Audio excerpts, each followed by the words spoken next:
వినాయక చవితి పూజలో పత్రాలు ప్రధానమైనవి.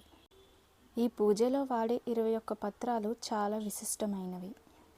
ఈ 21 పత్రాలలో ఎన్నో వైద్య రహస్యాలున్నాయి. అవి ఈ వీడియోలో తెలుసుకుందాం. మొదటి పత్రం మాచి పత్రం. మన దేశంలో ప్రతి చోట కనిపిస్తుంది. మన ఇళ్ళ చుట్టుపక్కల ఇది విపరీతంగా పెరుగుతుంది. ఇది చర్మ రోగాలకు మంచి మందు. ఈ ఆకుని పసుపు నువ్వుల నూనెతో కలిపి ఆ ముద్దను చర్మ వ్యాధి ఉన్న చోట పైపూతగా రోజు రాస్తూ ఉంటే వ్యాధి తొందరలో నివారణ అవుతుంది. మాచిపత్రాన్ని గణపతికి సమర్పించి ఓం సుముఖాయ నమః మాచిపత్రం సమర్పయామి అని అర్చిస్తారు. రెండవది బృహతి పత్రం. ఇది భారతదేశం అంతటా విస్తారంగా పెరుగుతుంది. దీన్నే మనం వాకుడాకు అని కూడా పిలుస్తుంటాం.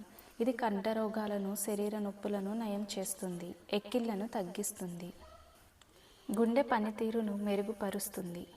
బృహతి పత్ర యొక్క కషాయంతో నోటిని శుభ్రపరచుకుంటే నోటి దుర్వాసన తొలగిపోతుంది. ఈ పత్రాన్ని ఓం గణాధిపాయ నమః బృహతి పత్రం పూజయామి అంటూ గణపతికి సమర్పిస్తారు. మూడవది బిల్వపత్రం. దీనికే మారేడు అని పేరు. శివునికి అత్యంత ప్రీతికరం.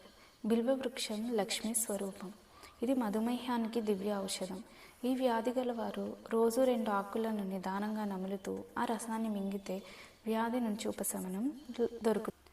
నువ్వుల నూనె, మారేడుకాయలతో చేసిన ఔషధం చెవిటి రోగాన్ని పోగొడుతుంది. ఈ పత్రాన్ని ఓం ఉమాపుత్రాయ నమః బిల్వపత్రం పూజయామి అంటూ గణపతికి సమర్పిస్తారు. నాలుగవ పత్రి గరిక. గణపతికి అత్యంత ఇష్టమైన వస్తువు గరిక. ఒక గరిక సమర్పిస్తే చాలు, మహా సంతోషపడతాడు బొజ్జ గణపయ్య. తులసి తరువాత అత్యంత పవిత్రమైనది గరిక. దూర్వాయుగ్మం అంటే 2 కొసలు కలిగిన జంట గరిక. ఇది ఎక్కడ పడితే అక్కడ పెరుగుతుంది. కఫ పైత్య దోషాలను నివారిస్తుంది. మూత్ర సంబంధిత వ్యాధులను నయం చేస్తుంది. గరికను ఓం గజాననాయ నమః దూర్వాయుగ్మం సమర్పయామి అంటూ స్వామికి సమర్పిస్తారు. ఐదవది ఉమ్మెత్త పత్రం. వామన పురాణం ప్రకారం క్షీరసాగర మదనంలో మొదట హలాహలం వస్తే దానిని శివుడు స్వీకరించి తన గొంతులో ఉంచుతాడు.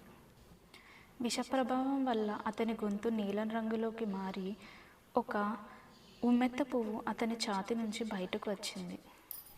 విషం యొక్క లక్షణాలను స్వయంగా తీసుకుంది. ఈ పత్రాన్ని ఓం హరసూనవే నమః దత్తూర పత్రం పూజయామి అంటూ వినాయకునికి సమర్పిస్తారు.